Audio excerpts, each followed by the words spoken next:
అందరము కూడా మీ పాద సన్నిధికి రావడానికి మీరు ఇచ్చిన కృపను బట్టి మీకు స్తోత్రాలు చెల్లిస్తున్నాను తండ్రి. వివాహము అన్ని విషయంలో ఘనమైనదని మీరు సెలవిచ్చారు. అవును తండ్రి, కానా వివాహంలో మీరు హాజరై ఆ కొరతను తీర్చి ఆ వివాహంను ఆశీర్వదకరంగా దీవెనకరంగా మీరు నడిపించారు. అందుని బట్టి మీకు స్తోత్రాలు. మిమ్మల్ని ఆహ్వానించినప్పుడు ప్రభా మీ అమూల్యమైన శ్రేష్టమైన కృప సన్నిధి మీరు ఉంచి ఆశీర్వదకరంగా దీవెనకరంగా మీరు నడిపించే గొప్ప దేవుడు అని మేము విశ్వసించి ఈ పరిశుద్ధ వివాహము మీ మీద భారం వేసి మీ సన్నిధిలో అనేక దినములుగా ప్రార్థించి మీ అమూల్యమైన కృప చొప్పున నేటి దినాన మీ సన్నిధిలో మేమందరం కూడా ఈ పరిశుద్ధ వివాహంలో పాలు పొందుటకు మీరు ఇచ్చిన ధన్యతను బట్టి మీకు స్తోత్రాలు చెల్లిస్తున్నాం తండ్రి. ఈ వివాహానికి దైవ సేవకులను దూర ప్రాంతం నుంచి హుబ్లీ ప్రాంతం నుంచి మా మధ్యకు మీరు నడిపించారు. అదే విధంగా చెన్నై ప్రాంతం నుంచి మీ సేవకులు మా మధ్యకు నడిపించారు. అలాగే స్థానిక సంఘాల నుంచి మా ప్రత్యేకంగా రెవరెండ్ ఎండి విలియమ్స్ అయ్య గారు రిజిస్ట్రార్ గా మా మధ్యకు మీరు నడిపించారు.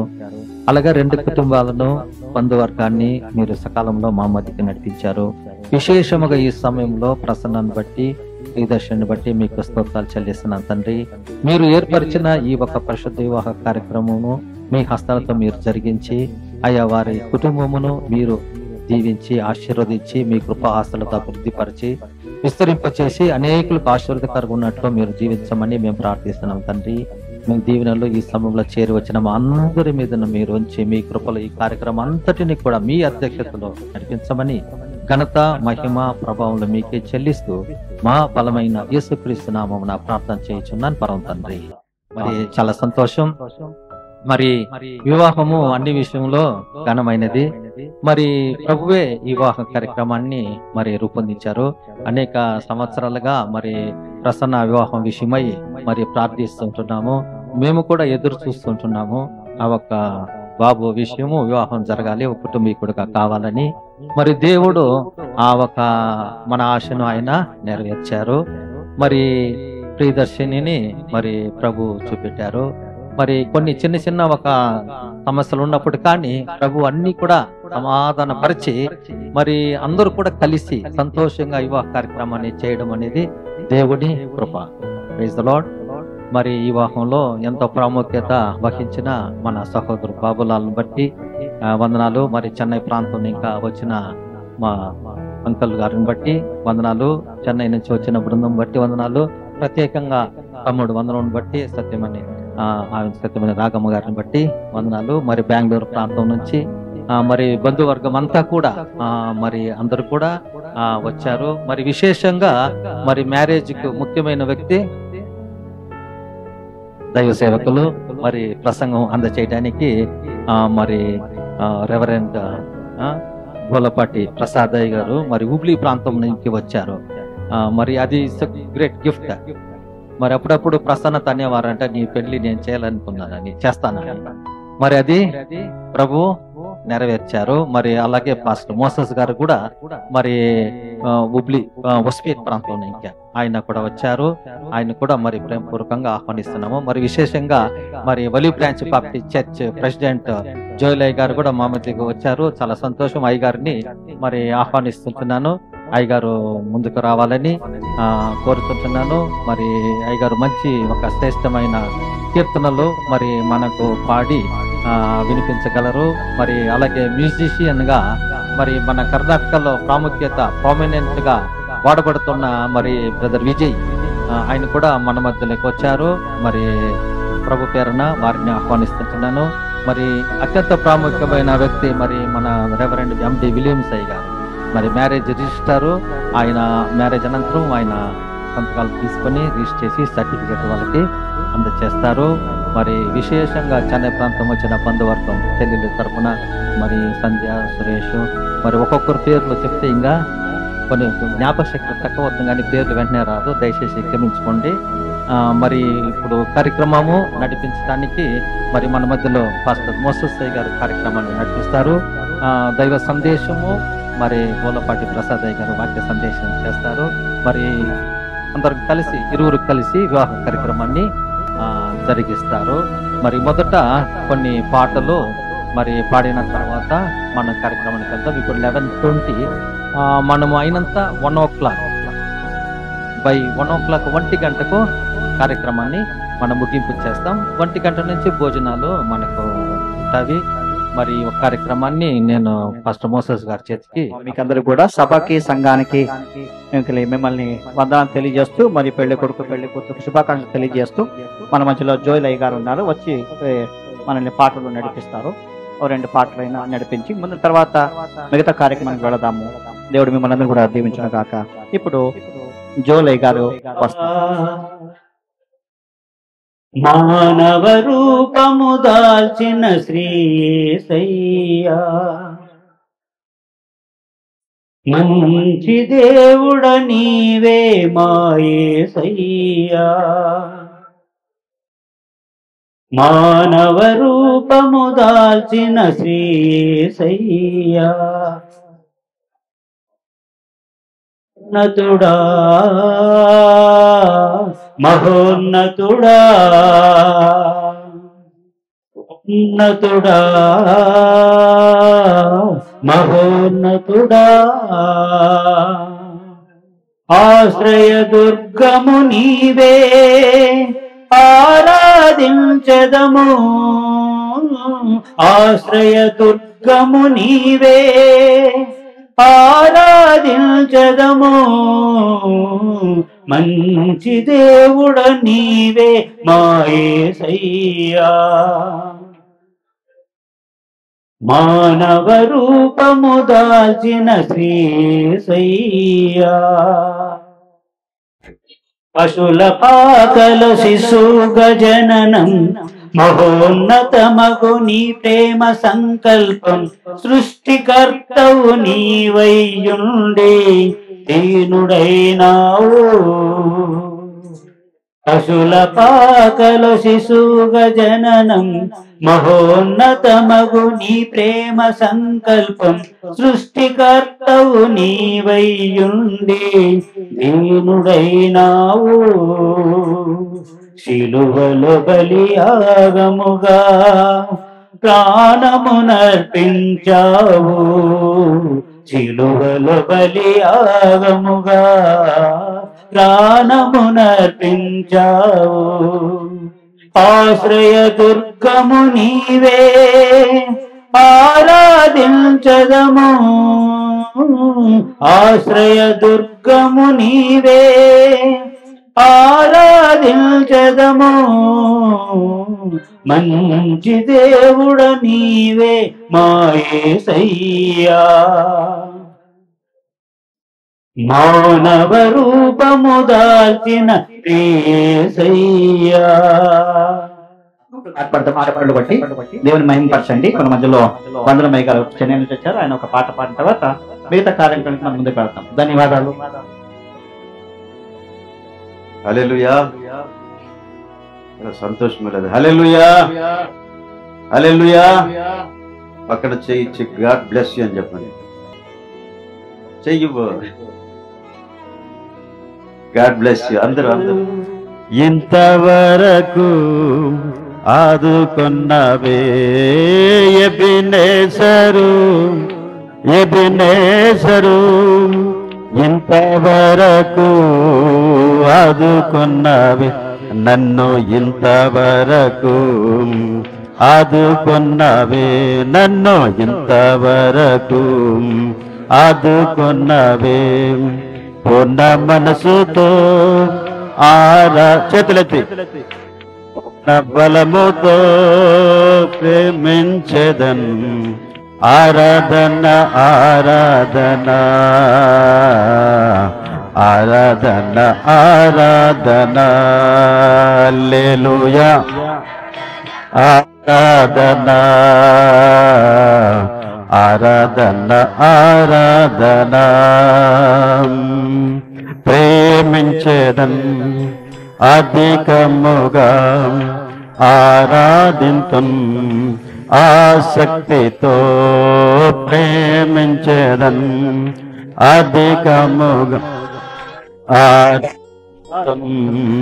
ఆసక్తి. అందరు కలిసి మనసుతో ఆరాధింతున్, పూర్ణ బలముతో ఆరాధన ఆరాధన ఆరాధన ఆరాధన హల్లెలూయా ఆరాధన ఆరాధన ఆరాధన ఆరాధన ఎల్రోయి నన్ను చూచవే వందనమయ్యా ఎల్రోయి ఎల్రోయ్ మా డాడీని చూచావే వందనమయ్యా ఎల్రోయి ఎల్రోయి మా మమ్మీని చూచావే వందనమయ్యా నన్ను చూచావే వందనమయ్యా నన్ను చూచావే వందనమయ్యా నా మనసుతో ఆరాధింతున్ పూర్ణ బలముతో ప్రేమించేదన్ ఆరాధన ఆరాధన ఆరాధన ఆరాధన హల్లెలూయా ఆరాధన ఆరాధన ఆరాధన ఆరాధన యెహోవా రబ్బా యెహోవా స్వస్థపరచవే వందనమయ్యా యెహోవా రబ్బా యెహోవా రబ్బా స్వస్థపరచవే వందనమయ్యా నన్ను స్వస్థపరచవే వందనమయ్యా నన్ను స్వస్థపరచవే వందనమయ్యా పూర్ణ మనసుతో ఆరాధింతుం పూర్ణ బలముతో ప్రేమించెదన్ ఆరాధన ఆరాధన ఆరాధన ఆరాధన ప్రేమించెదన్ అధికముగా ఆరాధింతుం ఆసక్తితో ప్రేమించెదన్ అధికముగా ఆరాధింతున్ ఆసక్తితో నిన్ను పూర్ణ మనసుతో ఆరాధింతున్ పూర్ణ బలముతో ప్రేమించెదన్ ఆరాధన ఆరాధన ఆరాధన ఆరాధన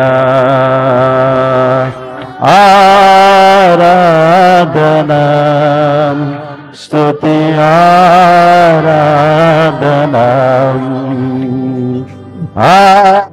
ఆరాధన స్తుతి ఆరాధన స్తుతి ఆరాధన స్తుతి ఆరాధన నీ ప్రజల పక్షముగా రాజాజ్ఞ మార్చింది నీవే కదా నీ పక్షమునా రాజాజ్ఞ మార్చింది నీవే కదా అహమును అణచి అధికారులను అదముగా చేసిన నీకు అసాధ్యమైన ఏమున్నది అసాధ్యమైనది ఏమున్నది అందరు కలిసి అసాధ్యమైనది నది అసాధ్యమైనది ఏమున్నది స్తుతి గోత్రపు సింహమా యేసయ్యా నా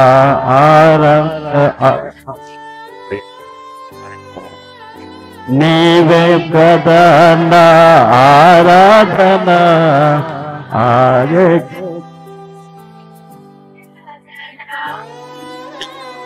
కదా నా ఆరాధన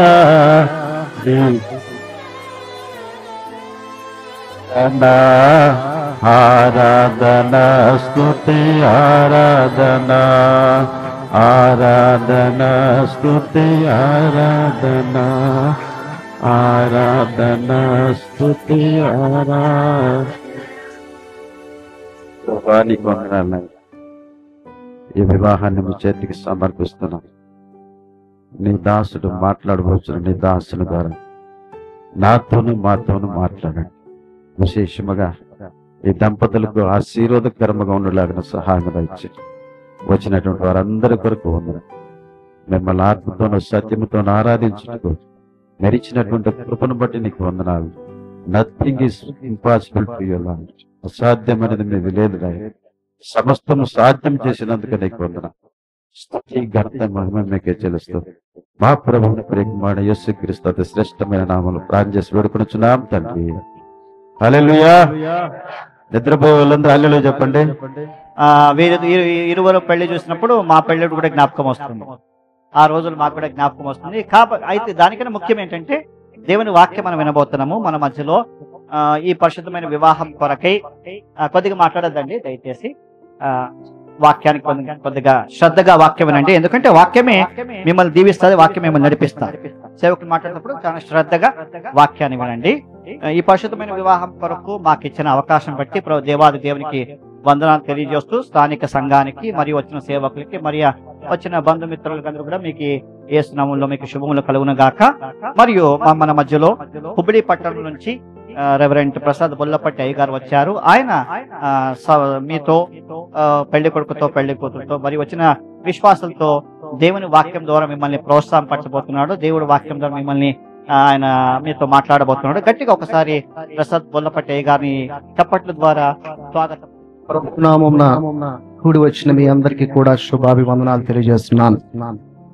ఈ వేదిక మీద అలంకరించిన అనేక మంది దైవజనులను బట్టి కూడా మీ అందరికి కూడా హృదయపూర్వకంగా వందనాలు చెల్లిస్తున్నాను.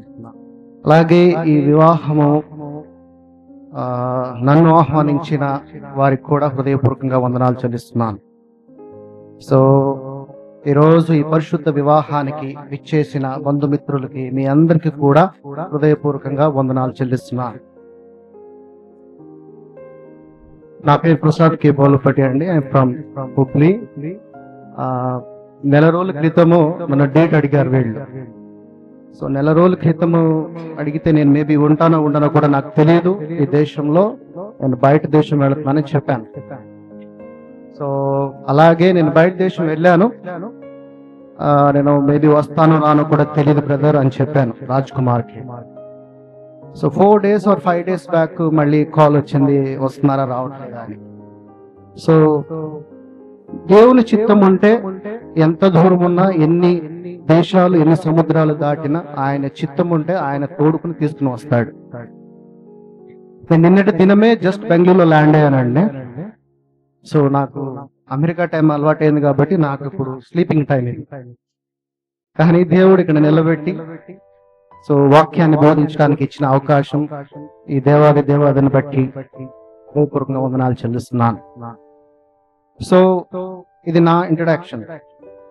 So brother Prasanna Kumar. So నా ఇవాంజలికల్ మీటింగ్స్ కి చాలా మీటింగ్స్ కి షూటింగ్ కి వచ్చేవాడు. సో షూట్ చేస్తున్నప్పుడు ఎప్పుడు తన యొక్క మ్యారేజ్ గురించి ఎప్పుడు అడుగుతూ ఉండేవాడు, ప్రార్థన చేయమని. సో నేను ప్రార్థన చేయటము తప్పకుండా మీ వివాహము జరుగుతుంది, సో అది దేవుని చిత్తమై ఉందని ఎప్పుడు చెప్తా ఉండేవాడు. సో ఇక్కడ ఈ కేజీఎఫ్ ప్రాంతంలో కానీ కొన్ని బయట ప్రాంతాలకు కూడా వచ్చాడు షూట్ చేయడానికి. సో ప్రార్థన చేయటం జరిగింది. బట్ దేవుడు ఈ రోజున ఈ చిత్తమును నెరవేర్చడానికి ఈ రోజున వీరిద్దరిని ఇక్కడ కూర్చోబెట్టాడు. సో నిజంగా ఈ వివాహం జరగటం మీ అందరికి ఇష్టమైతే గట్టిగా ఒక హల్లెలూయా చెప్పండి. అంతేనా? ఇంకా కొంచెం గట్టిగా చెప్పండి. ఎక్కడ ఇద్దరు ముగ్గురు కూడుకొని ఉన్న చోట నేను ఉన్నాను అన్నాడు. ఇక్కడ ప్రభు ఉన్నాడని మీరు నమ్మితే ఇంకా గట్టిగా చెప్పండి. మరి ప్రభు ఉన్నాడని మీరు నమ్ముచున్నారా? ఈరోజు ఈ వివాహము అన్ని విషయముల కన్నా ఘనమైనది అన్నాడు. ఇది అందరూ చెప్పే డైలాగే. ప్రతి మ్యారేజ్కి వెళ్ళినా ఈ యొక్క వాక్యము మనం ప్రతి చోట వినేదే. కానీ వివాహము అన్ని విషయంలో ఘనమైనది, దేవుడి యొక్క చిత్తాన్ని నెరవేర్చేది వివాహం అంటే. వివాహం అంటే తాళి కట్టేది, ఉంగరాలు, దండలు మార్చుకునేది కాదు. దేవుడి లెక్కలో పెళ్లి అంటే ఏంటి? ఈ ఆర్భాటమా? కాదు. దేవుని లెక్కలో పెళ్లి అంటే కలయిక, ఆయన చిత్తాన్ని నెరవేర్చటము, నీ ద్వారా ఈ భూమి అంతటిని నిండించటము ఆయన యొక్క చిత్తము. అదే వివాహం అంటే. ఇవన్నీ చేసేది మన శరీరానుసారముగా మనకి సాటిస్ఫాక్షన్ కోసమే తప్ప, మనము పెళ్లి అనంటే దేవుని చిత్తాన్ని నెరవేర్చబోతున్నాము. ఈ భూమి మీద దేవునికి సాక్షిగా ఈ రోజు నుంచి నేను జీవించబోతున్నాను. నా ద్వారా ఒక మంచి కుటుంబంగా, దేవుడిని ఆరాధించే కుటుంబముగా, క్రీస్తు పునాది వేసిన కుటుంబముగా, బండ మీద కట్టే కుటుంబంగా, ఈ రోజు నుంచి దేవునిని మహింపరిచే కుటుంబంగా నేను ప్రారంభము జరుగుతుంది. ఇది పెళ్లి. అంతేకాని ఈ యొక్క ఆర్భాటాలు, ఇది అంతా జరగాలి అని ఉంది అని అంటే జరగాలి, ఎందుకంటే మన సెల్ఫ్ సాటిస్ఫాక్షన్ కావాలి కాబట్టి. సో ఈ రోజున మరి ఈ ఇద్దరు, ఈ నూతన వధువరులు ప్రసన్న కుమార్ గాని ప్రియదర్శిని గాని, సో వాళ్ళిద్దరు ఇష్టపడి మీ అందరినీ ఒప్పించి, సో వీళ్ళు ఇన్ని రోజులు చూసిన ఒక జీవితం వేరే, ఈ రోజు నుంచి చూసే జీవితం వేరే. ఈ రోజు నుంచి చూసే జీవితము ఒక రెస్పాన్సిబిలిటీతో కూడినది, ఒక కేరింగ్ తో కూడినది. ఇంతకు ముందు అలాంటి లైఫ్ కాదు ఇప్పుడున్న లైఫ్. ఇది నిజమైన భార్యాభర్తల మధ్య ఉండవలసిన బంధము. మన దేవుడు ఏమై ఉన్నాడు? ఆత్మస్వరూపి అయి ఉన్నాడు. దేవునిలో ఏమున్నది? ప్రేమ ఉన్నది. దేవుడు ప్రేమమూర్తి. మనకి ప్రేమ కావాలంటే మనం భార్య దగ్గరకు, పిల్లల దగ్గరకు, తల్లిదండ్రుల దగ్గరకు వెళతాం. కానీ దేవుడు అతనే ప్రేమై ఉన్నాడు. ఆ ప్రేమ వారి ఇద్దరి మధ్య ఉండాలి అంటున్నాడు. మనం నిజమైన ప్రేమను, సత్యమైన ప్రేమను ఒకటి తల్లి దగ్గర, ఇంకోటి భార్యాభర్తల బంధం దగ్గర, అలాగే పిల్లల దగ్గర చూస్తాం. దాని తర్వాత అంతకన్నా గొప్ప ప్రేమ ఎక్కడుందంటే దేవుడి దగ్గరే.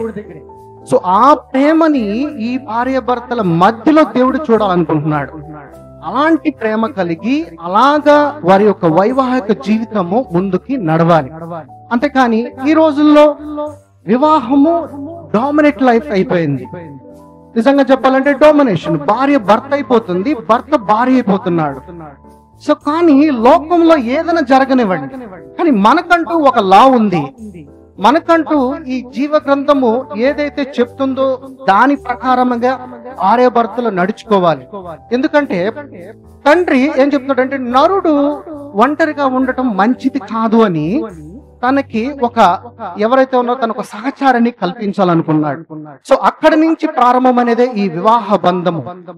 సో ఎందుకని వీళ్ళిద్దరూ విడివిడిగా ఉండకూడదు, ఒక చోటే ఉండాలి అని అంటే, ఒక్కరిగా ఉంటే ప్రాబ్లము. అది అమ్మాయి అయినా అది అబ్బాయి అయినా, ఇద్దరుగా ఉంటే ఏదైనా, ఏ కష్టమైనా, ఏ బాధ అయినా. ఎందుకంటే ఎక్కడ ఇద్దరు ముగ్గురు కూడుకుంటే అన్నాడు. ఎందుకని ఇద్దరు అన్నాడంటే మూడో వాడు ఎవరంటే అది ప్రభువే. సో భార్యాభర్తలు ఏకమై వారిద్దరు కూర్చుని వారి జీవితంలో ఏదైతే వారికి ఏ బాధ వచ్చినా, ఏ కష్టం వచ్చినా ప్రభువుని మూడో వ్యక్తిగా అంగీకరించి వారు రిపోర్ట్ చేస్తారో ప్రతి దాని మీద వారికి విడుదల దొరుకుతుంది. సో ఇది దేవుని యొక్క వాక్యము చెప్తున్నది. పెళ్ళైపోయిందో బయటికి వెళ్ళిపోయాము, మళ్ళా రెగ్యులర్ లైఫ్ లోకి మళ్ళీ వెళ్ళిపోయి నువ్వు ప్రభువుకి దూరంగా అనేది ఉండకూడదు. మనకి ఈ లా కిందే ఉండాలి, ఈ లా కిందే ఉండాలి. మనకి లా లేదు, బట్ కానీ మనకి దేవుడు ప్రేమగా ఇచ్చిన యొక్క ఈ పత్రిక కిందే మనం ఉండాలి. కానీ మనము కొంతసేపు లోకంలో, కొంతసేపు దేవునిలో ఉంటాం. అలా ఉండకూడదు.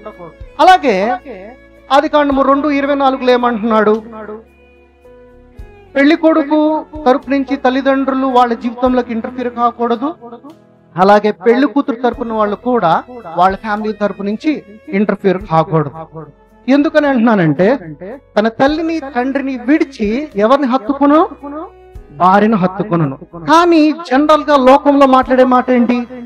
భర్త రాగానే, అదే పెళ్ళం రాగానే భర్త ఏమైపోయాడు, మారిపోయాడు అంటారు. వాక్యమే చెప్తుంది మారిపోతాడని. సో అప్పుడు తల్లిదండ్రులు బ్రాడ్ మైండెడ్ గా ఆలోచించాలి. ఈ రోజు నుంచి నిన్ను మేము పెళ్లి చేసి పంపించాం కాబట్టి నీ భర్తే నీకు సమస్తము అని. అలాగే కుమారుడు కూడా నీ భార్యే సమస్తం అని. సో మీరు పెద్దలుగా వారి మధ్య నిలబడి వారికున్న సమస్యలను కష్టాలను మీరు సరిచేయాలి అంతే.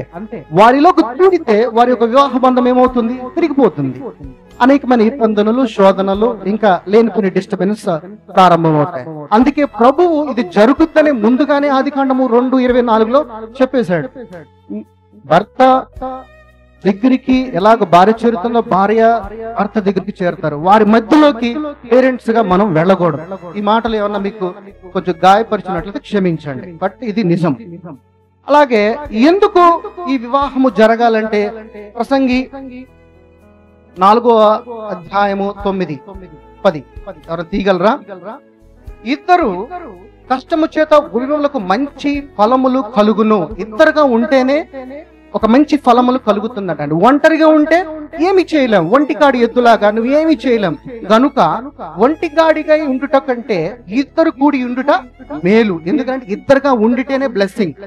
అంటే ఒంటరిగా ఉంటే ఉంటా బ్లెస్సింగ్ లేదు. ఇద్దరుగా కలిసి ఉంటే, ఆయన సాక్షులుగా ఉంటే దెన్ బ్లెస్సింగ్. ఇది వాగ్దానము. వారు పడిపోయినను ఒకడు తన తోడి వాణిని లేవనెత్తను. అయితే ఒంటరిగా గాడు పడిపోయిన ఎడల వానికి శ్రమయే కలుగును, వాని లేవనెత్తివాడు లేకపోయిను. ఒకవేళ ఒక్కడు గనక ఉంటే వాడు పడిపోతే లేవనెత్తివాడు ఎవడు ఉండడంట. వాడి జీవితంలో వాడికి ఏ కష్టం వచ్చినా ఏ ఇబ్బంది వచ్చినా వాడిని నిలబెట్టేవాడు ఎవడు ఉండడు. అది ఇద్దరు ఉంటే ఒకడు లేవనెత్తుతాడు, ఒకడు సరి చేస్తాడు, ఒకడు తన గురించి ప్రార్థన చేస్తాడు అని ఇక్కడ దేవుడు మాట్లాడుతున్న మాటలు. అయితే అసలు భార్య దొరకటమే అదృష్టము అంటున్నాడు. భార్య దొరకటమే అదృష్టం అంట. సామెతల గ్రంథము 18వ అధ్యాయము, సామెతలు 18:22. భార్య దొరికిన వానికి ఏం దొరుకుతుందంట? మేలు. అంటే భార్య దొరకని వాడికి మేలు దొరకనట్లే కదా ఈ వాక్య సారాంశ ప్రకారంగా. అంటే భార్య దొరకటమే ఇట్ ఇస్ అ గిఫ్ట్. భార్య ప్రతి ఒక్కరి జీవితంలో ఉండటమే పెద్ద గిఫ్ట్ అంటున్నాడు దేవుడు. అయితే ఈ దొరికిన భార్య ఎలా ఉండాలి అంట? ఎలా ఉండాలనేది సామెతలు 31:10.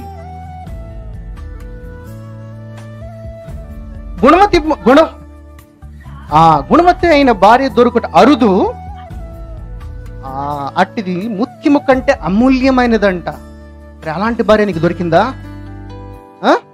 ఒప్పుకుంటావా? Very good. అలాగే ఆ భార్య ఎలా ఉంటదంట? ఆమె పెనిమిటి ఆమె యందు నమ్మిక ఉంచును. అలాగే నువ్వు నమ్మిక ఉంచుతున్నావు మరి అన్ని విషయంలో. సో అతని లాభ ప్రాప్తికి వెలితి కలుగదు. ఎవరు? భార్య ఏదైతే భర్త సంపాదించే ప్రతి సంపాదనలో ఆయన లాభ ప్రాప్తికి వెలితి అనేది అంటే నష్టము కలిగించదంట.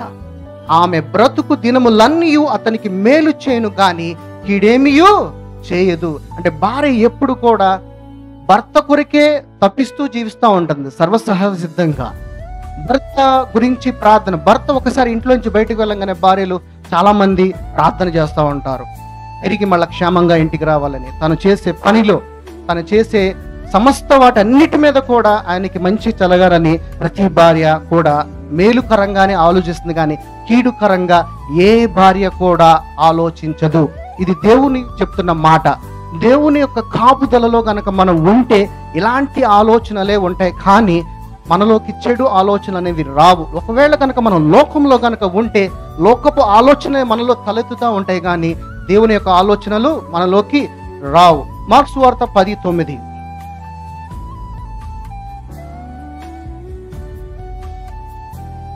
కాబట్టి దేవుడు జతపరిచిన వారిని మనుష్యుడు వేరుపరచకూడదని వారితో చెప్పాను. అంటే ఒకసారి దేవుడు గనక జతపరిస్తే వారిని ఎవరు అంటే ముందుగా మనుష్యుడు అనంటే అటుపక్క నుంచి వీళ్ళ పేరెంట్స్, ఇటుపక్క నుంచి వాళ్ళ పేరెంట్స్, వీళ్ళ విడదీయటానికి ముందుకు వస్తారు, కానీ సమాజం అయితే ముందుకు రాదు నాకు తెలిసినంత వాటికి. కానీ ఇక్కడ అతిక్రమణ అనేది జరుగుతుంది. ఒకవేళ తల్లిదండ్రులుగా మీరు వాళ్ళ జీవితంలో కనుక వేరే ఒక నెగిటివ్ మైండ్, నెగిటివ్ థాట్స్ లో కనుక మీరు ప్రవేశిస్తే దేవుడి యొక్క అతిక్రమణ మీరు చేసిన వారు అవుతారు. కాబట్టి లెట్ దమ్ ఫ్రీ, వాళ్ళని వదిలేసేయండి. వాళ్ళ వివాహం జరిగిన తర్వాత నుంచి వాళ్ళు చిలక గోరింగ అంటారు. అసలు చిలక వేరే, గోరింక వేరే, అవునా కదా? చిలక గోరింక ఒకటి ఎట్లా అవుతుంది? ఎందుకనంటే చిలక వేరే జాతి, గోరింక వేరే జాతి, రెండు కలిసి ఉంటాయి. అలాగే వీళ్ళది వేరే కుటుంబం, వాళ్ళది వేరే కుటుంబము, కానీ ఒకటే కుటుంబంగా ఉండాలి. తండ్రి, కుమార, పరిశుద్ధాత్మ ముగ్గురు వ్యక్తులుగా కనపడుతున్నారు, కానీ ముగ్గురు ఒకటే. అలాగే భార్య భర్తలుగా ఇద్దరు ఉంటారు, కానీ వాళ్ళు ఇద్దరు ఒకటే. అది దేవుని యొక్క చిత్తము. ఏకాత్మ ఎలాగ దేవుడై ఉన్నాడో అలాగే భార్య భర్తలు కూడా ఏకాత్మై ఉండాలి, ఏక మనస్సు కలిగి ఉండాలి. ఒకటే థాట్, ఒకటే ఆలోచన, వేరు వేరు ఆలోచనలు కలిగి ఉండకూడదు. ఒకటే థాట్, ఒకటే ఆలోచన ఎప్పుడు కలుగుతుందంటే మీరిద్దరు కూడా దేవునిలో మీరు బలపడినప్పుడు. మీకు మీరుగా వేరు వేరుగా ఆలోచిస్తూ వారి తల్లిదండ్రులు చెప్పే మాటలు, వీళ్ళ తల్లిదండ్రులు చెప్పే మాటలు వింటే గనక వారు ఏక మనస్సులుగా జీవించలేరు. సో వాళ్ళు అతిక్రమణ చేసిన వారు అవుతారు. అలాగే ఫిలిప్పీయులకు రాసిన పత్రిక 2:2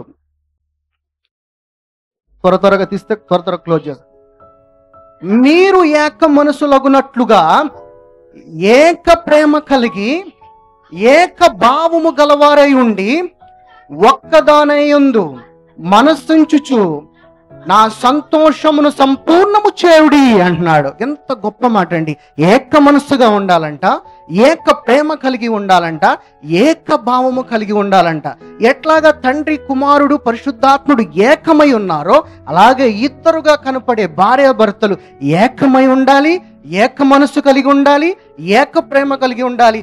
ఒక్క దాని అందే మనస్సుంచుచు ప్రభువును సంతోషపరిచే విధంగా సంపూర్ణముగా వారి యొక్క జీవితము ఉండాలి. అలాంటి ఒక జీవితాన్ని మీరు జీవించాలి. అలాంటి ఒక జీవితము దేవుడికి నిజమైన ఆరాధన. మనం నోటి ద్వారా పాడేది కాదు నిజమైన ఆరాధన అంటే. నీ క్రియల ద్వారా నీవు దేవుడికి నువ్వు కనపరుచుకునేదే నిజమైన ఆరాధన. 1 కొరింథీయులు 13:13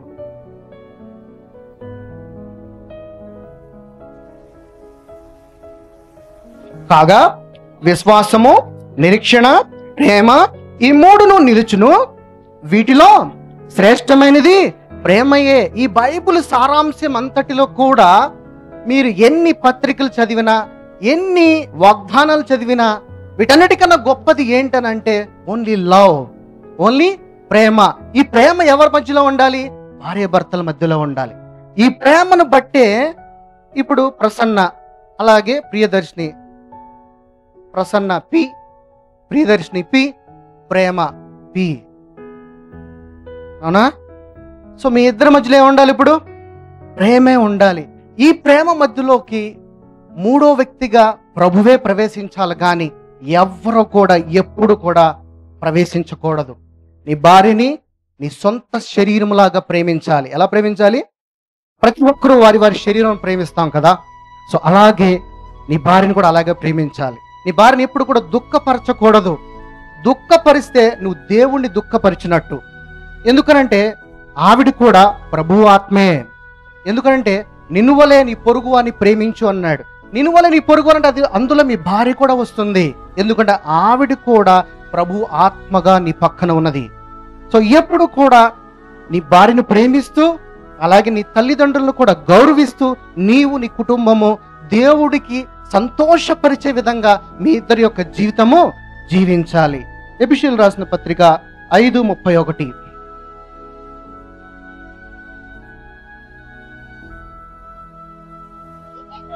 ఈ హేతువు చేత పురుషుడు తన తండ్రిని తల్లిని విడిచి తన భార్యను హత్తుకొనును, వారిద్దరును ఏక శరీరమగుదురు. అంటే దీని అర్థం ఏంటి? ఏకం అంటే ఒకటే. అంటే తండ్రి, కుమార, పరిశుద్ధాత్మ ఒకటిగా ఎలా కనపడతారో మీ ఇద్దరు కూడా ఒకటిగానే కనపడాలి. వేరు వేరుగా వేరు వేరు శరీరములుగా కనపడకూడదు. ఒకసారి దేవుని సన్నిధిలో మీరిద్దరు జతపరిచిన తర్వాత యు ఆర్ వన్. అట్లాగే ఏక శరీరం ఏకాత్మగా దేవుళ్లాగా కనపడాలి. మిమ్మల్ని చూసి సంఘము, సొసైటీ ఆలోచించే విధంగా ఉండాలి. మంచి ప్రేమ కలిగిన భార్య భర్తలుగా ఉండాలి. వీరి మధ్యలో ఇంత అన్యోన్యమైన సహవాసము, ఇంత మంచి ప్రేమ ఎలా వచ్చిందంటే ఓన్లీ దేవుని యొక్క ప్రేమను బట్టే, దేవుని యొక్క ఆశీర్వాదము, కృపను బట్టే. ఎందుకనంటే మీ యొక్క జీవన విధానము ఎదుటివాడిని, మీ యొక్క విశ్వాసం ఎదుటివాడికి మార్చే విధంగా నీ యొక్క బ్రతుకు అనేది ఉండాలి. తర్వాత ఈ మర్మము చాలా గొప్పది అన్నాడు. అంటే వీళ్ళిద్దరు ఏకమవటం అనేది చాలా గొప్పది అంట. అయితే నేను క్రీస్తును గూర్చి సంఘమును గూర్చి చెప్పుచున్నాను. ఎలాగా మనకి పెళ్లి కొడుకు సంఘమై, మన పెళ్లి కొడుకు ఎవరండి? మనకి యేసుక్రీస్తు. సంఘము ఎలాగా పెళ్లి కూతురులాగా ఉందో అలాగే మీరు కూడా అలాంటి యొక్క స్వభావము కలిగే ఉండాలి. మెట్టుకు మీలో ప్రతి పురుషుడు తను వలె తన భార్యను ప్రేమింపవలెను. భార్యని ఏం చేయాలంట? ప్రసన్న కుమార్ గారు, మీరేం చేయాలంట? మీ భార్యని ప్రేమించాలంట. ఎలాగా? నువ్వెలాగ నిన్ను ప్రేమించుకుంటావు. ఒకసారి మన అద్దం ముందుకెళ్ళంగానే నేను చాలా బాగున్నానని మనల్ని మనమే అనుకుంటా ఉంటాం కదా, అది రియల్. టు బి ఫ్రాంక్ చెప్పాలంటే మనలో ఉన్న అంతరంగ పురుషుడే రియల్. మన బయట కనపడేదంతా అబద్ధము. మన నవ్వు అబద్ధము, మన చూపు అబద్ధము, మన ఆలోచనలు అబద్ధము. కానీ నీలో ఉన్న అంతరంగ పురుషుడు ఉన్నాడు చూసావా, అదే ట్రూ. అలాగే నువ్వు ఎప్పుడైతే అద్దం ముందు ఉండి నిన్ను నువ్వు కనపరుచుకున్నప్పుడు నేను చాలా అందంగా ఉన్నానో లేకపోతే నేను చాలా బాగున్నానని అనుకుంటావు కదా, అలాగే నీ భార్యను కూడా ప్రేమింపాలంట. భార్య అయితే తన భర్త యందు భయం కలిగి ఉండున్నట్లు చూచుకొనవలను. అలాగే అమ్మ, నువ్వు కూడా ప్రతి విషయంలో కూడా భర్త నీకు శిరస్సు అయి ఉన్నాడు. నీకు శిరస్సు ఎవరు? నీ తల్లిదండ్రులు కాదు, నీ భర్తే. ఈవెన్ ప్రభువు కూడా కాదు, నీ భర్తే. నీ భర్తకు నువ్వు భయముతో ప్రతి విషయంలో, నువ్వు చేసే ప్రతి క్రియలో కూడా భార్య ఒబే టు హస్బెండ్. అన్ని విషయములలో కూడా భార్య తలయొగ్గి తనతో సహవాసము కలిగిన యొక్క భార్యాభర్తలకు వైవాహిక జీవితమును వారు జీవించాలి. 1 యోహాను 4:16.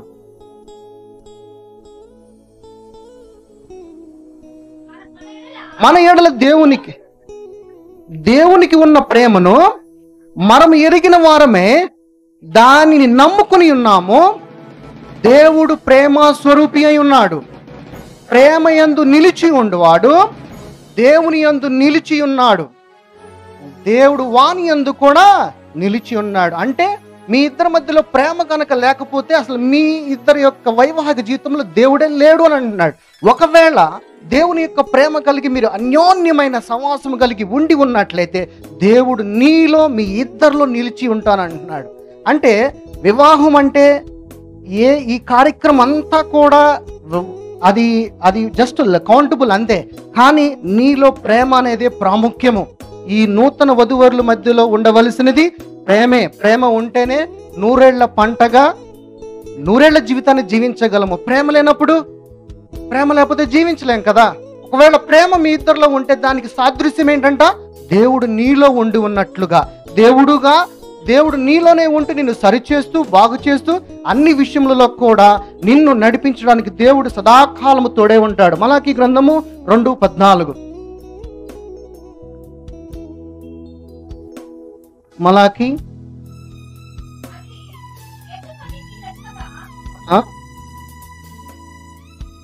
2:14.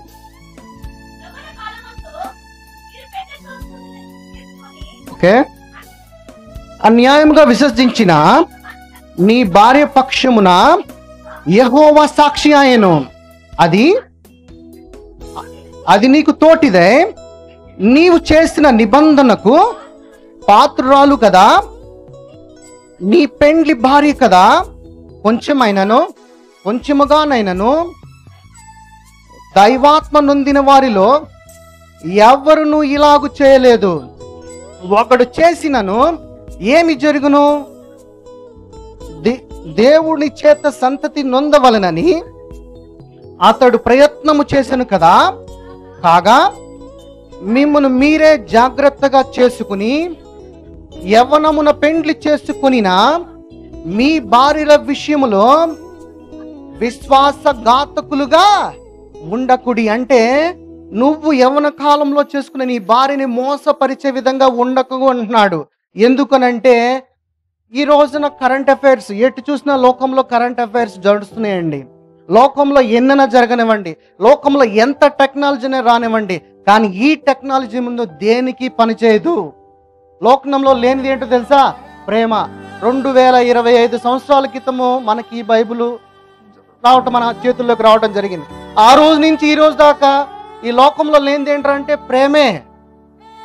అది ప్రభువులో ఉన్నది. ప్రభు ఏమంటున్నాడంటే నాలో ప్రేమను వెతుకు అంటున్నాడు. అది గనక నువ్వు వెతికితే ఆ ప్రేమ నీలోకి వస్తుంది అంటున్నాడు. అందుకనే మనం భార్యాభర్తలుగా ఒకసారి ఈ రోజున మీరు దేవుని నామము ద్వారా ఎన్నికైన తర్వాత నీవు నీ భార్యను మోసపుచ్చకూడదు, అలాగే భార్య నిన్ను మోసపుచ్చకూడదు. మీ ఇద్దరు ఇలాగ జీవించాలంటే మీ ఇద్దరి మధ్యలో దేవుడిని మీరు ప్రతిష్ఠ చేయండి. మీరు చేసే ప్రతి పనిలో, మీ ఆలోచనలో, ప్రతి మీ నడిచే నడవడికలు అన్నిటిలో కూడా దేవుడిని ప్రథముడుగా పెట్టి మీరు నడవాలి. ఇది వాక్యము చెప్తున్నది. అలాగే ఎఫెసీయులకు రాసిన పత్రిక 5:25 ఇంకా 2-3 వచనాలని క్లోజ్ చేశారు. పురుషులారా ఏం చేయాలంటే ఇక్కడ ఏం చేయాలంట ప్రసన్న గారు? ఏం చేయాలి? ప్రేమించాలి. తర్వాత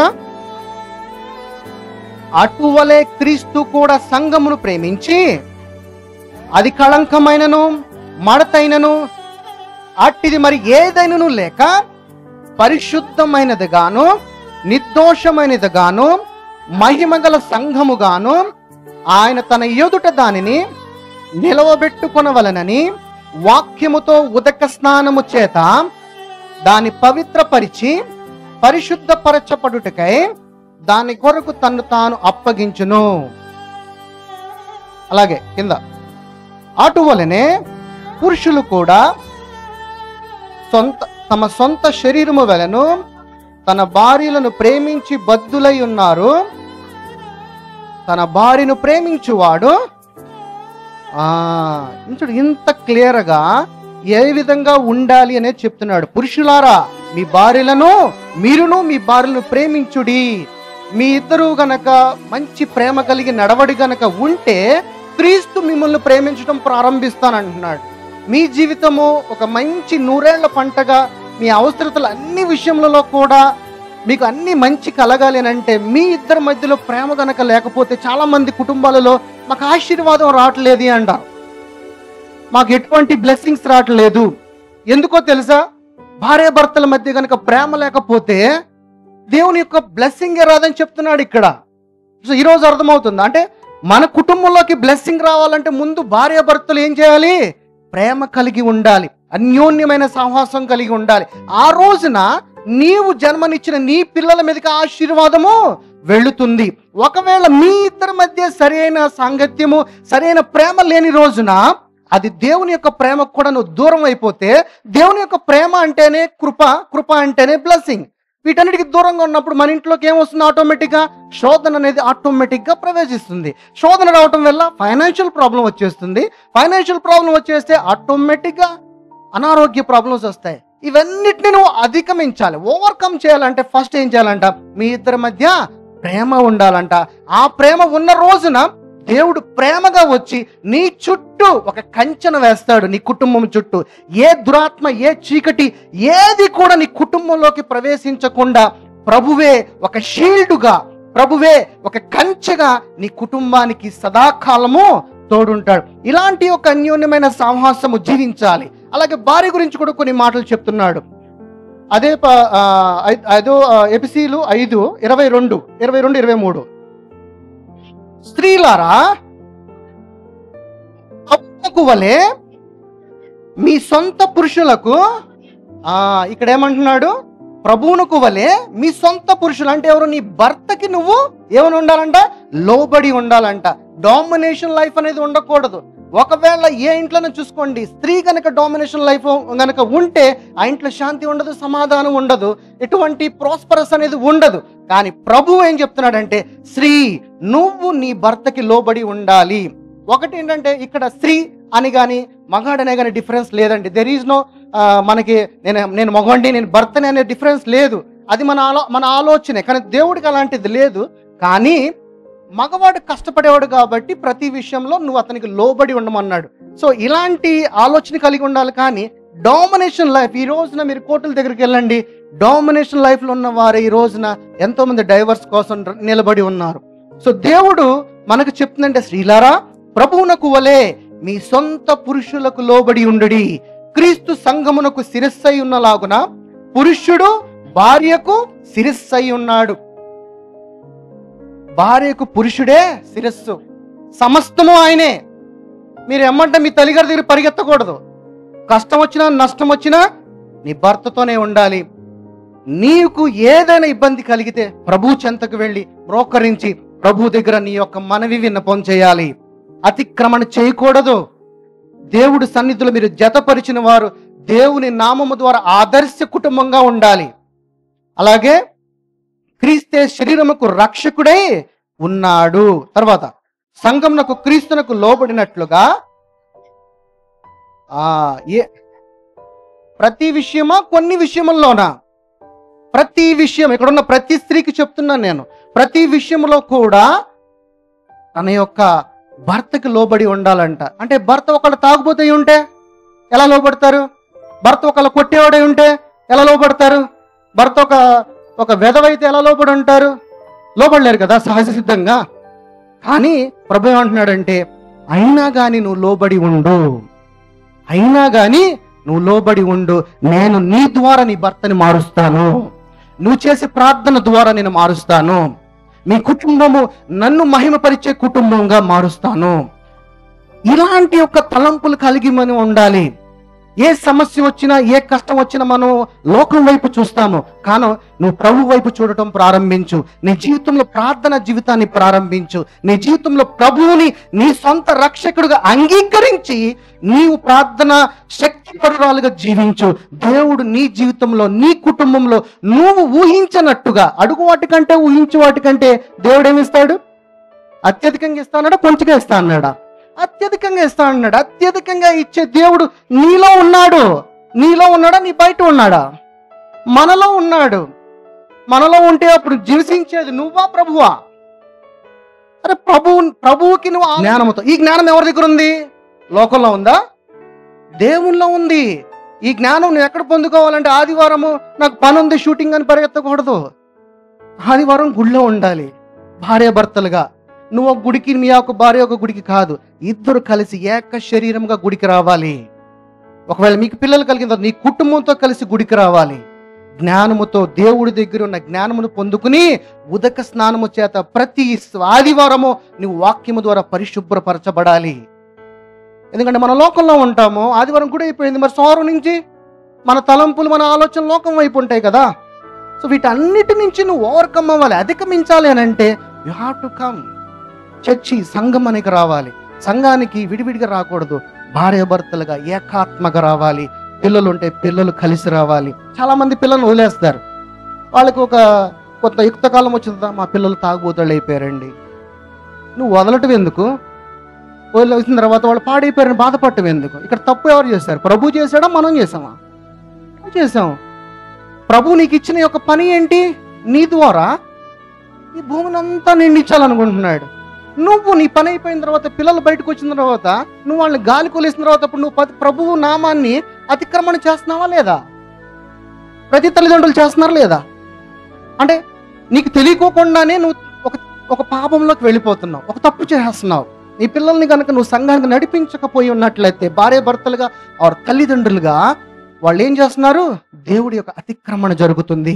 ఈ అతిక్రమణ జరిగితే ఆటోమేటిక్గా నీ మీద ఉన్న నీ దేవుని యొక్క కృప కానీ, బ్లెస్సింగ్స్ కానీ ఏమవుతాయి? వెళ్ళిపోతాయి, దేవుడికి దూరంగా వెళ్ళిపోతాయి. నీ హృదయం దేవుని వైపు ఉండాలి, కానీ నీ హృదయము లోకం వైపు ఉండి నేను వెళ్తున్నాను కదా చాలు అనుకుంటే కాదు. నా భర్త వెళ్తున్నాడు కదా అనుకుంటే కాదు. ఇద్దరు కలిసి నువ్వు ప్రభువులో బలపడాలి, నీ యొక్క కుటుంబం ప్రభువులో బలపడాలి. దేవుడిచ్చిన ఆశీర్వాదమైన, దేవుడు ఇచ్చిన గిఫ్ట్ను కూడా నువ్వు దేవునిలోనే సమర్పించాలి. అది నీకు ఇచ్చిన పని, భార్య భర్తలకు ఇచ్చిన పని అది. అంతేకాని పెళ్ళైపోయింది మన ఇష్టం, మనం ఏమైనా చేయొచ్చు అనుకునేది ఆ యొక్క వివాహ బంధము కష్టాలతో, ఇబ్బందులతో, శోధనలతో. మార్క్స్ వార్త 16 నమ్మువానికి ఏమన్నాడు? నమ్మినవాడు రక్షింపబడును, నమ్మని వానికి శిక్ష విధింపబడును. ఏంటి? ఏ విధంగా రక్షింపబడును? నమ్మిన వాడికి రక్షింపబడును అంటే నీ శరీరము రక్షింపబడును. ఎందుకనంటే నీ శరీరానికే కదా, ఇక్కడే పైనే ఉంది. పైన ఏ బాధ, చింత, కలత ఏమీ లేదు. Because you are spirit. పైన ఏ నొప్పి ఉండదు. నొప్పి అంతా ఎక్కడ? ఈ భూమి మీదే. నువ్వు ప్రభులో ఉంటే నీ శరీరం ఏమవుతుంది? రక్షింపబడుతుంది. నమ్మని వానికి శిక్ష విధింపబడుతుంది. ఏంటి? శోధనలు, వేదనలు. ఎందుకంటే దేవుడు కంచులో నీ కుటుంబం ఉండదు కాబట్టి. సో అందుకనే భార్యాభర్తలుగా మీరు ఏకమైన తర్వాత మీ కుటుంబము క్రీస్తు పునాది వేసిన కుటుంబంగా ఉండాలి. క్రీస్తు బండ మీద కట్టిన కుటుంబంగా ఉంటే ఏ గాలి వచ్చినా, ఏ తుఫాను వచ్చినా, ఏది వచ్చినా ఆ కుటుంబము ప్రభువును బట్టి నిలిచే ఉంటుంది. ఇలాంటి ఒక ఆదర్శన కలిగి ఉండాలి. ఇక 2 వచనాలు. 1 కొరింథీయులు 16:14. 16వ అధ్యాయము 14వ వచనం. మీరు చేయు కార్యములన్నీ కాదమ్మా, 16వ అధ్యాయము 14వ వచనం. మీరు చేయు కార్యములన్నీ ప్రేమతో చేయుడి. అంటే ఏ పని చేసినా కానీ, నీ భర్తకి నువ్వు ఏ వండి పెట్టినా కానీ, లేకపోతే నీ భర్తకు సంబంధించిన ఏ పనులు నువ్వు చేయినా కానీ ప్రేమతో చేయాలంట. చాలా మంది ఏమంటారు, భార్యలకు గనక భర్త ప్రేమించకపోతే తిడుతూ పని చేస్తూ ఉంటారు. వంటగదిలో పెద్ద ఫైట్స్ జరిగిపోతూ ఉంటాయి, పెద్ద బిగ్ వారే జరిగిపోతూ ఉంటుంది. సో ఏది చేసినా కానీ ప్రేమతో చేయాలంట. అంత ప్రేమతో చేయాలంటే ఎలాగా? అలాగ ప్రభు ఒకడే చేయగలడు కదా. అంత ప్రేమగా మనము వీఆర్ ఇమేజ్ ఆఫ్ క్రైస్ట్ అని చెప్పుకుంటున్నాం, కానీ పెదాలతో మనలో అలాంటి యొక్క మార్పాటు జరగట్లా. రెన్యూ మైండ్ అన్నాడు. సో రెన్యూ మైండ్ జరగాలి. మనం చెప్పుకుంటున్నాం మనం క్రీస్తు వలే ఉంటాము అని, కానీ మనం వీఆర్ నాట్ ఎ క్రైస్ట్. ఎందుకంటే మనం పెదాలతోనే మనం గనపరుస్తున్నాం. నువ్వు రియల్గా కనుక ఇమేజ్ ఆఫ్ క్రైస్ట్ అయితే కనుక మీరు చేయు ప్రతి కార్యములన్నీ కూడా ప్రేమతో, మీ యొక్క భార్యాభర్తల బంధము ప్రేమ అనే ఒక ఫుల్డ్ అయిపోవాలి దాంతో. అలాంటి ఒక జీవితాన్ని మీరు జీవించాలి. 1 కొరింథీయులు 13:4 లాస్ట్. ప్రేమ దీర్ఘకాలము సహించినట్ట. ప్రేమ కనుక మీలో ఉండి ఉన్నట్లయితే దీర్ఘకాలము ఎలాంటి తప్పైనా మీ జీవిత కాలమంతా చేసినా కానీ ఆ ప్రేమ ఏం చేస్తుందంట? సహిస్తుందంట. తర్వాత దయ చూపించును. ప్రేమ మచ్చరపడదు, డౌటే పడదు. తర్వాత ప్రేమ డంబముగా ప్రవర్తించదు. అది ఎటువంటి ఉగ్రత, ఎటువంటి కోపం అనేది తీసుకురాదు.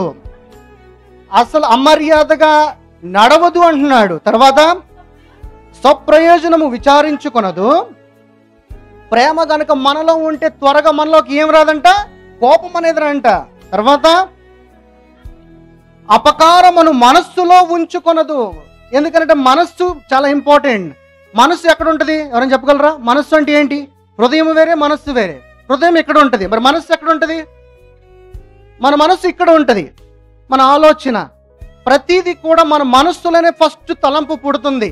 ఒక ఇమేజ్, ఈరోజు నేను ఇది చెయ్యాలి అనే ఇమేజ్.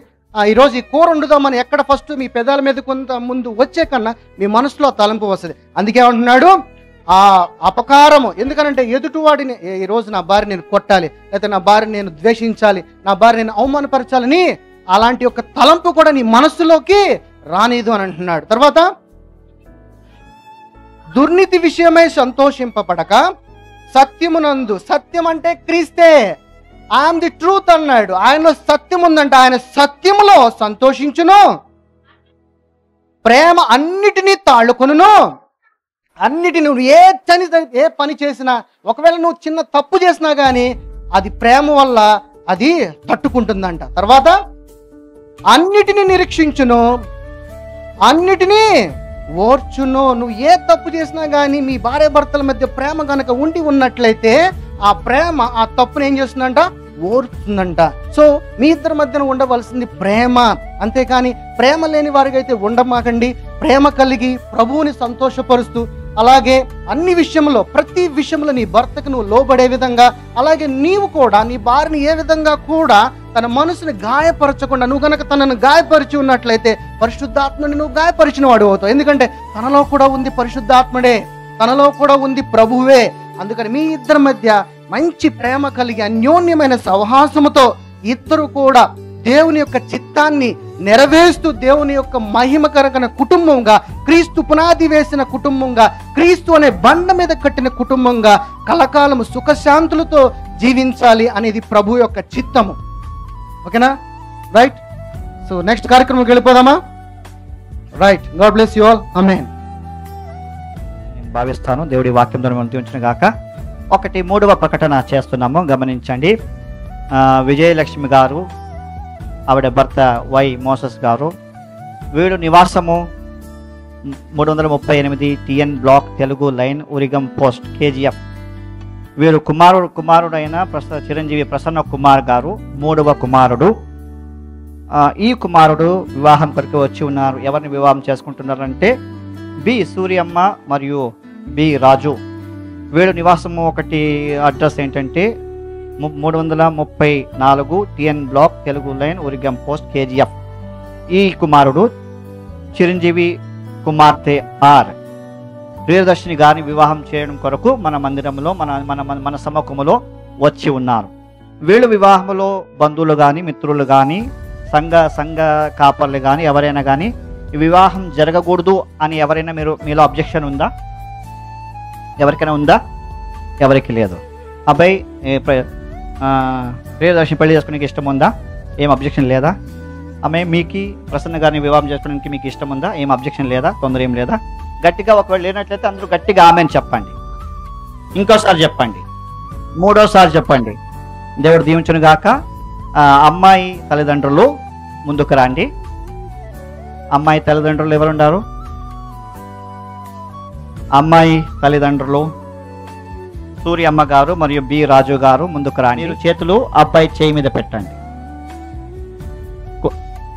చెయ్యి ఇలాగ పెట్టండి, ఇలా పెట్టండి, ఇలాగా. ఓకే.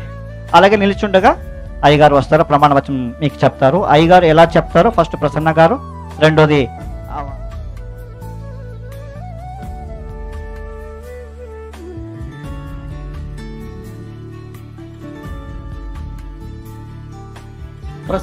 ప్రసన్న కుమార్ అను నేను. గట్టిగా అందరూ వినాలి కదా.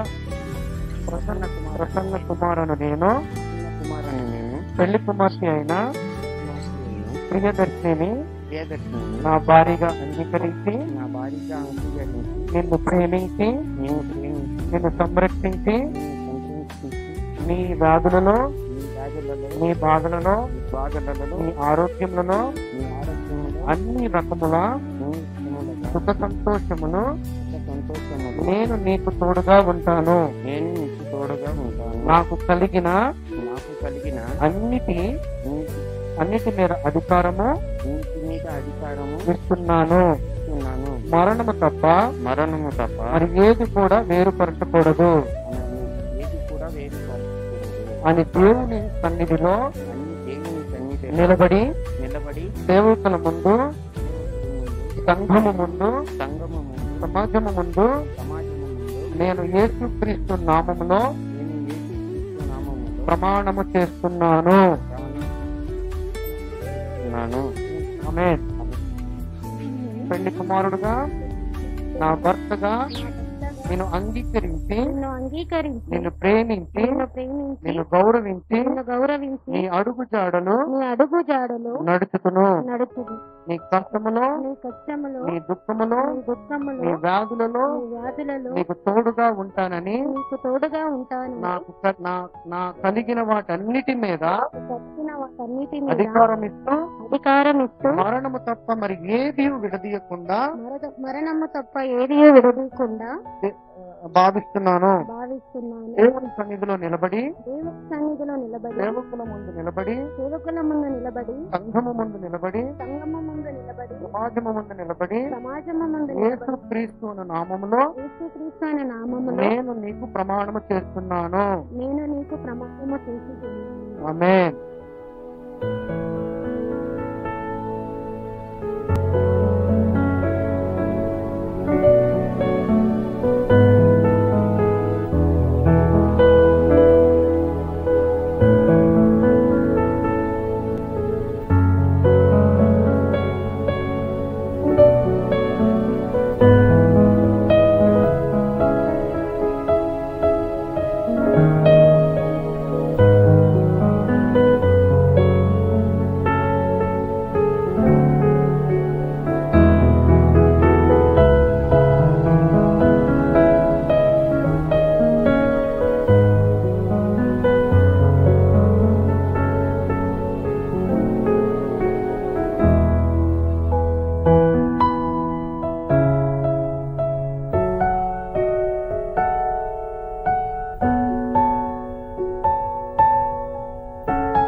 కుటుంబం తరపున సూర్యమ్మ, రాజు, వారి కుటుంబం తరపున వచ్చిన బంధువులందరికీ ఒక్కొక్కరికి పేరు పేరు వరకున హృదయపూర్వక వందనాలు తెలియజేస్తున్నాము.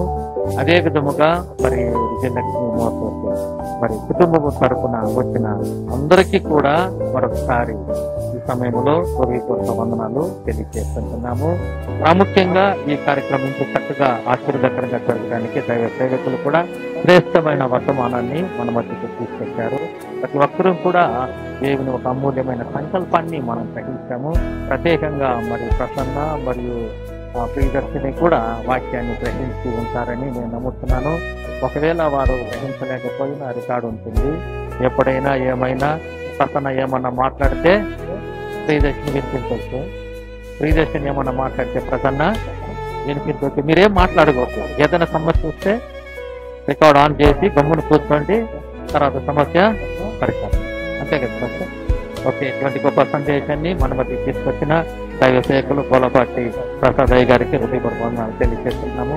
చక్కగా మరి నటించిన మరి పాస్టర్ మోసోస్ గారికి కూడా హృదయపూర్వక వందనాలు తెలియజేస్తున్నాము. వాళ్ళ తరఫున వచ్చిన ఆ టీం అంతటి కూడా హృదయపూర్వక వందనాలు తెలియజేస్తున్నాము.